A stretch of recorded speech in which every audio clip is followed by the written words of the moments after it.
복음의 가이드라인 로마서 10번째 환난을 자랑하는 사람이라는 제목으로 말씀을 전하겠습니다. 어린이날이었습니다. 우리 셋째한테 이렇게 물어봤어요. 야, 커서 뭐가 되고 싶니? 그러니까 세 가지 소원이 있다는 거예요. 세 가지나네? 한번 첫 번째는 뭐야? 그랬더니 어린이 최초로 우주비행사가 되고 싶다는 거예요. 그래? 응원해 줄게. 두 번째는요, 뭐야? 그러니까, 목사가 되고 싶대요. 이야, 진짜 고맙다.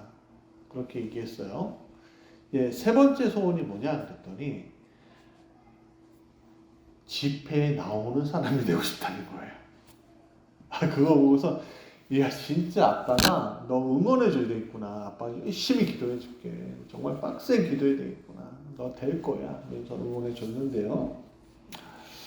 나이가 들면서 참 사람이요 자식 자랑밖에는 남은 게 없다고 하죠.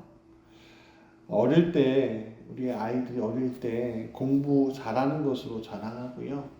청년 때에는 좋은 대학, 좋은 회사에 취직하는 것으로 자랑하고요. 또 장년이 되어서는 세상의 높은 위치에 올라가는 것을 자신의 자랑으로 삼는 부모들이 많습니다. 저 또한 마찬가지입니다. 제 아이 넷이 모두 세상적으로 자랑거리가 되었으면 좋겠다 라는 바람이 저도 있습니다. 공부 잘하고요. 좋은 대학 가고 좋은 곳으로 취직하는 거 저도 굉장히 원하는 바입니다. 사람들이 야, 무지개 교회 목사님 아들, 딸 정말 잘 됐대. 그렇게 불림을 받으면 제가 정말 행복하겠다. 그런 생각을 해본 적도 있습니다. 그런데 그 반대로 우리 자녀가 환난, 즉 고통을 당하는 것은 원치 않습니다. 환난이란 매우 아프고 굉장히 힘든 여정이기 때문에 그렇습니다. 자녀가 고통을 통과하는 것을 원하는 부모는 없을 겁니다. 저 또한 그렇습니다. 그런데 인류 역사상 인물들이 나왔을 때 그들은 스스로 훌륭한 사람이 된 것이 아닙니다. 그들은 역경과 고통과 환난을 당하고 나서야 비로소 시대의 인물들이 될 수 있었습니다. 예를 들어 독립투사들이 그랬습니다. 그들은 시대에 역행하는 사람이었죠. 세상에서는 버림받은 이들이었습니다. 고통스러운 사건과 아픔을 지나야만 했던 이들이었습니다. 그에 반해 시대에 순응했던 사람들은 고통을 원하지 않았습니다. 바람이 부는 대로 자신의 명함을 돌리고 따라가는 사람들이었죠. 그들은 역사의 이름을 올리지 않습니다. 역사에 올려도 좋게 올라가지 않습니다. 여러분의 자녀가 김구나 윤봉길 같은 분이 되었으면 좋겠습니까? 아니면 이완용 같은 사람이 되었으면 좋겠습니까?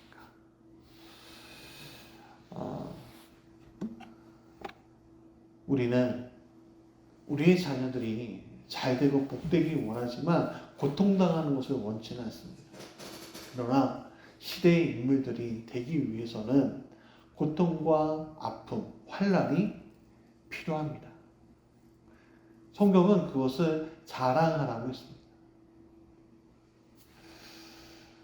인간적으로 불행하고 재난 당하는 것, 근심, 걱정, 빈곤, 비참해지고 괴롭게 되는 것을 우리는 환난이라고 하는데 오늘 본문에서는 그 환난을 자랑하라고 하고 있는데 예수를 믿고 신앙을 가질 때 이런 환난을 당해야만 한다면 우리는 그런 신앙을 가질 이유가 있을까요? 기독교 신앙은 물질, 건강, 풍요로운 신앙이라고 말하는데 본문에서는 그렇지 않다라고 얘기합니다. 오히려 환난을 자랑하라고 하죠.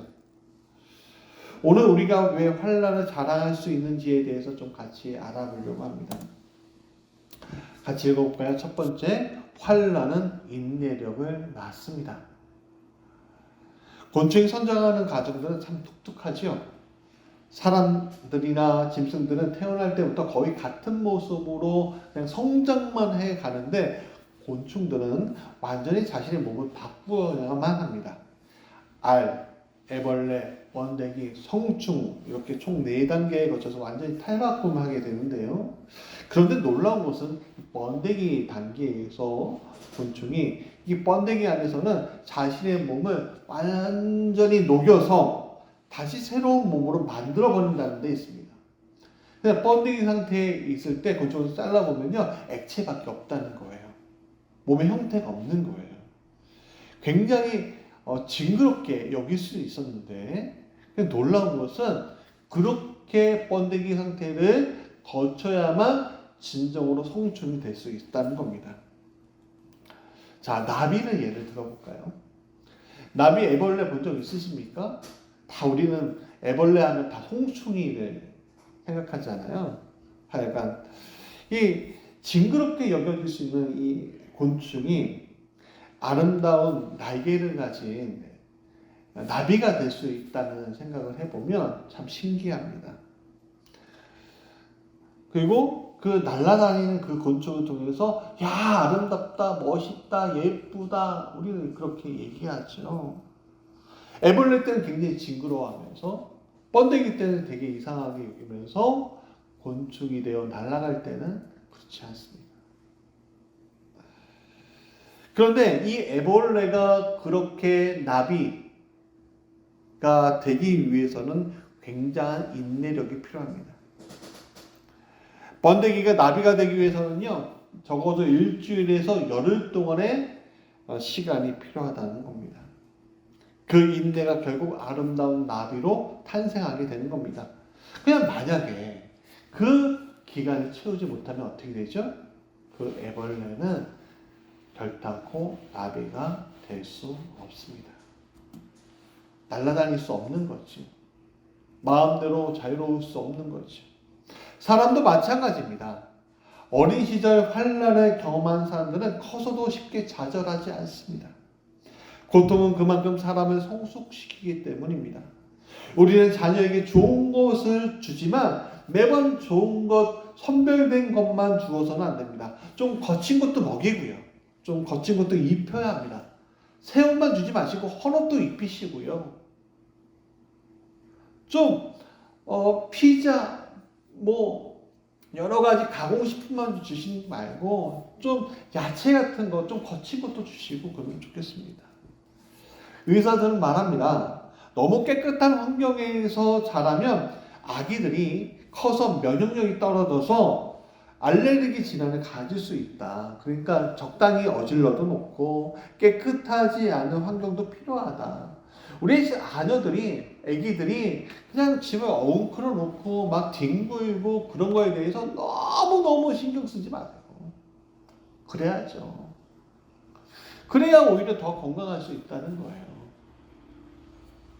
신앙도 마찬가지입니다. 하나님은 복을 주시는 존재시죠. 좋은 것 주시는 분입니다.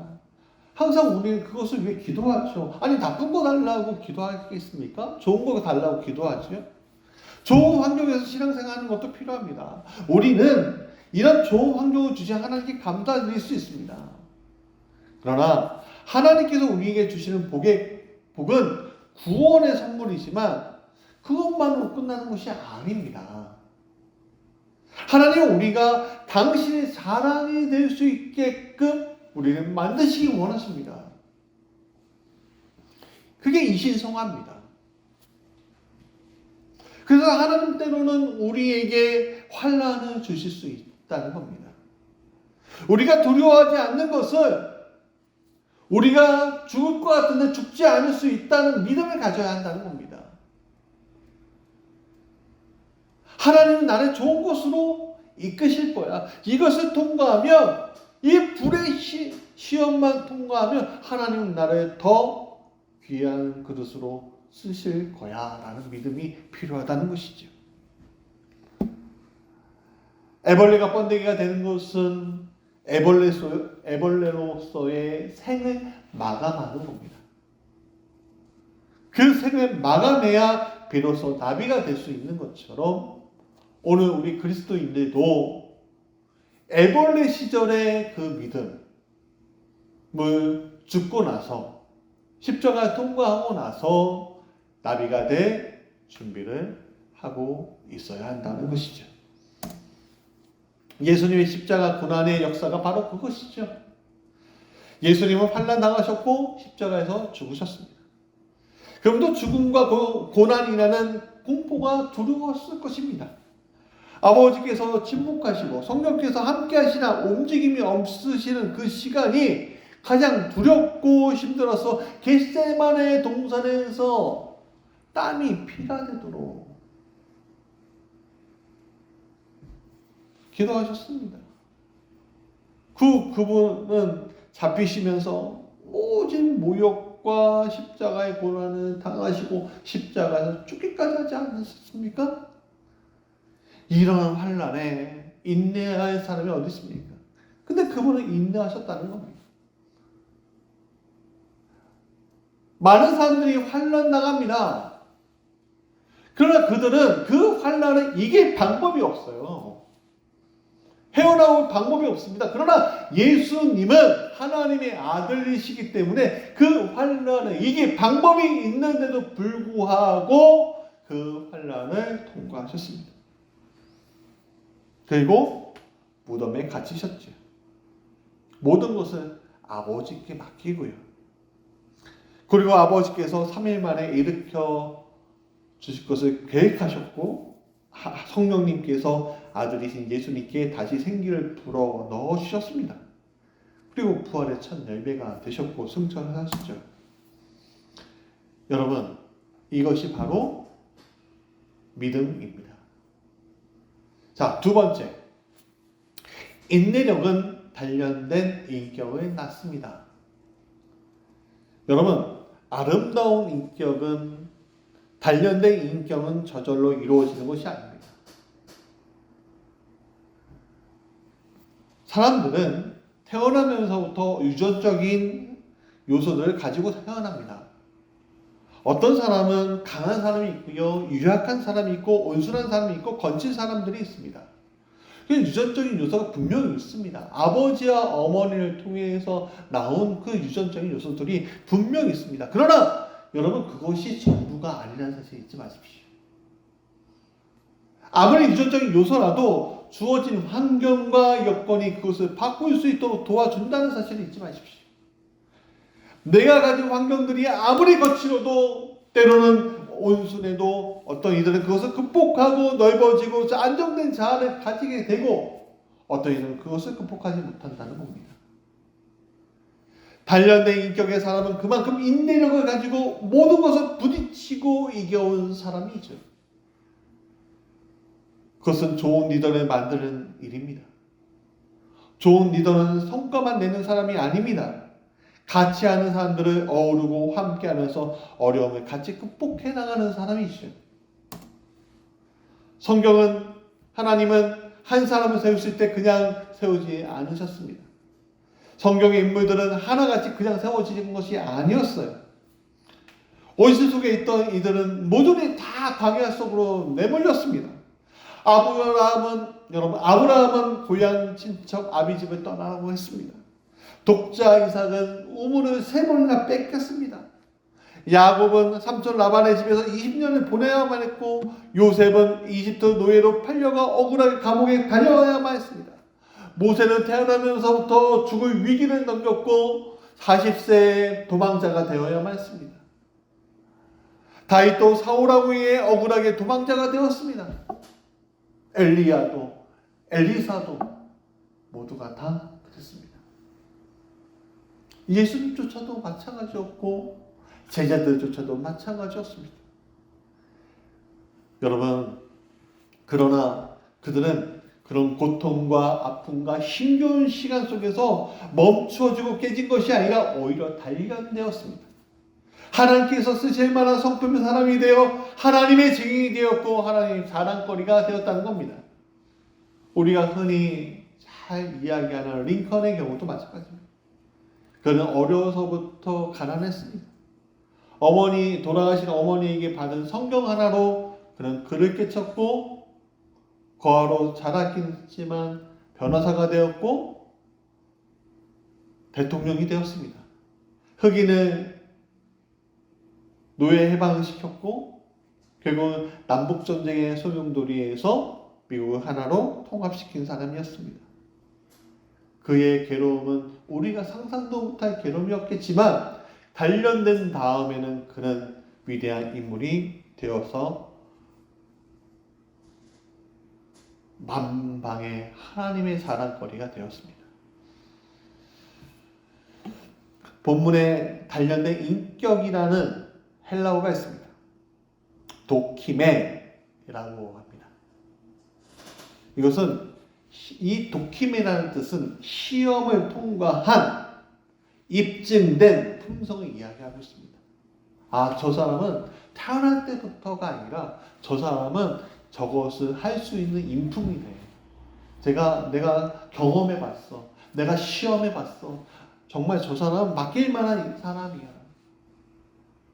태어나면서부터 온 복이 아니라 지내온 다음에 그 복이 저 사람을 맡길 수 있는 사람이야 라고 확정되고 확정된 그 순간에 들어오는 복이 있다는 겁니다. 하나님께서는 그 사람을 쓰시는 거지. 어렵고 힘든 과정을 이기고 나서야 비로소 좋은 일들이 나타나지게 되는 것이죠. 오늘 우리의 자녀들이 하나님의 자랑거리가 되기 위해 갖춰야 할 것이 바로 이겁니다. 공부 잘하고 좋은 대학 가고 능력이 많고 그럼 좋겠지만 굳이 공부 잘하지 못해도 능력이 적어도 괜찮습니다. 뛰어난 품성을 가진 이들만이 중요한 것입니다. 능력이 많고 적음이 중요한 것이 아니라 하나님의 자랑거리가 될 만한 품성을 가진 것이 중요하다는 얘기예요. 오늘 저와 우리 자녀들이, 우리 교회 자녀들이 또 여러분들이 그런 품성을 가진 하나님의 자랑거리가 되는 여러분이 되시길 간절히 축원합니다. 마지막 세 번째입니다. 단련된 인격은 희망을 낳습니다. 본문은 단련된 인격은 희망을 낳는다고 말하고 있죠. 여기서 말하는 희망은 인간적인 소망을 이야기하는 것이 아니라 하나님의 희망이 된다는 거예요. 즉 하나님이 크게 쓸만한 그런 능력의 종, 복된 사람이 된다는 것을 뜻하는 거예요. 이것은 하나님께서 여러분에게 본래 뜻하신 것을 이루는 것을 이야기하는 겁니다. 여러분에게 뜻하신 바가 있다는 거예요. 처음에 제가 나비 이야기를 했습니다. 여러분, 만약 이 나비에게 인격이 있다고 생각해 보세요. 자, 알에서 태어났어요. 근데 애벌레가 되었습니다. 이 애벌레가 인격이 있는데, 자, 이 나비 안에서 깨어난 애벌레는 본래 나비지요. 본래 나비예요. 지금 애벌레 수준이죠. 나비예요. 나비. 그렇지만 아직은 나비가 아니에요. 애벌레일 뿐이에요. 그가 생각합니다. 나도 저 나비들처럼 아름답게 날아다니고 싶다. 그러나 그가 나비인 것을 알아차리기 위해서는 성장해야죠. 성장해야죠. 그리고 번데기가 되어야 합니다. 죽음을 맞이해야 합니다. 애벌레가 나는 나비가 될 수 없어 라고 생각한다면 그런 번데기가 되지 않을 것이고 영원히 애벌레로서만 남을 것입니다. 그러나 그가 나는 나비야 라고 자각한다면, 그것을 믿는다면 나비이기 때문에, 나비가 될 운명을 가지고 있어서의 나비가 아니라 나비가 될 나비이기 때문에 나비가 될 준비만 하면 되는 것입니다. 첫 번째 애벌레가, 인격이 있는 애벌레가 나비가 되기 위해서 번데기가 되고, 나비가 되었을 때 그 나비는 수많은 애벌레들의 희망이 될 것입니다. 그리고 수많은 애벌레들이 이렇게 얘기했죠. 생각하겠죠. 아, 나도 나비구나. 그리고 번데기가 되겠죠. 첫 번째 애벌레가 바로 예수님이신 거예요. 여러분의 가정의 첫 번째 애벌레, 나비가 되기 위해서 번데기가 되는 그 애벌레가 여러분 되시길 간절히 원합니다. 여러분 주변에서 나비가 되기 위한 애벌레가 여러분이 되시기 원합니다. 수많은 애벌레 중에서 번데기가 될 수 있는 그 각오로 할 수 있는 사람, 죽음 가운데 통과할 수 있는 사람이 되시길 간절히 원합니다. 그것이 바로 하나님의 희망입니다. 예수님께서 부활의 첫 소망이 되어 주신 것을 통해서 우리도 다시 희망을 얻게 됩니다. 나도 예수님과 같이 부활할 것이라는 믿음이 생길 수 있게 되는 것이죠. 하나님은 자신께서 자신의 말씀에 대한 복종을 지키심으로써 구원의 계획을 완성시키고 인간들을 구원한 희망이 되어 주심으로 오히려 자랑이 되어 주셨습니다. 오늘 하나님의 자랑이 될 만한 한 사람을 찾고 계십니다. 특별한 능력, 특별한 태생 같은 것은 중요하지 않습니다. 그저 하나님이 당신에 대한 계획을 믿으면서 환난이 오더라도 그 믿음을 놓지 않을 때에 단련된 인격으로 하나님의 비전을 실행하고 있을 때 하나님은 당신을 세상의 희망으로 세우실 것입니다. 말씀의 결론이에요. 저는 그림을 잘 볼 줄 몰라요. 그래서 멋있다, 이쁘다 이 정도 수준입니다. 근데 유튜브를 통해서 권소영이라는 작가를 제가 접하게 되었습니다. 동양산수화를 그리시는 분인데 이분이 특별한 것을 개발했다는 거예요. 뭐냐면 동양산수화는요 원금거의 어때요? 왜냐하면 그 화선지와 붓의 먹에 그 특유한 질감과 특유한 것들 때문에 이 원근감을 표현하기가 굉장히 어렵다는 거예요. 이 작가가 고민했답니다. 어떻게 하면 이 원근감을 표현해서 아름다운 현대적으로 다시 해석한 산수화를 그릴 수 있을까? 연구를 하니까 방법이 나왔어요. 방법은 뭐냐면 수많은 점들을 찍는 걸 하는 거예요. 수많은 점들을 통해서 아름답고 깊이 있는 그림을 만들어내는 것을 저는 보았습니다. 이 한 작품을 위해 얼마나 많은 어려움이 있을까? 얼마나 많은 인내가 필요할까? 마지막 한 점을 찍기 위해 작가의 노력을 보면서 오늘 하나님이 우리에게 기대하신 바가 무엇인지 알게 되었습니다. 하나님은 우리를 그저 그런 시간을 보내는 이들이 아닌 나에게 주신 비전을 찾기 원하십니다. 태초부터 계획된 그 비전, 우리가 더 큰 일을 하기 원하십니다.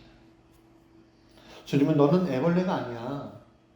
나비처럼 마음껏 날을 수 있는 날개가 있단다. 자, 나를 믿고 너를 위해 준비한 이런 일들을 넌 통과할 수 있을까?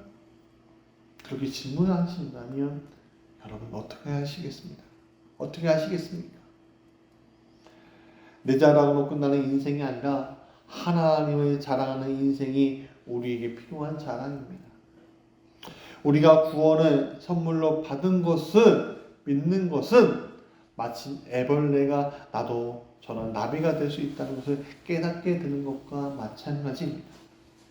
사랑하는 여러분, 그런 열매 맺는 이들이 되시기 간절히 원합니다.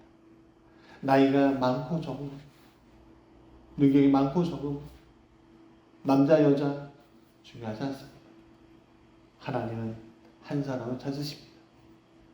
여러분의 가정에서, 여러분의 직장에서, 여러분의 삶의 터전에서 번데기가 되어서 나비가 된 그 애벌레, 그 한 사람을 찾으십니다. 그분이 여러분 되시길 간절히 축원합니다.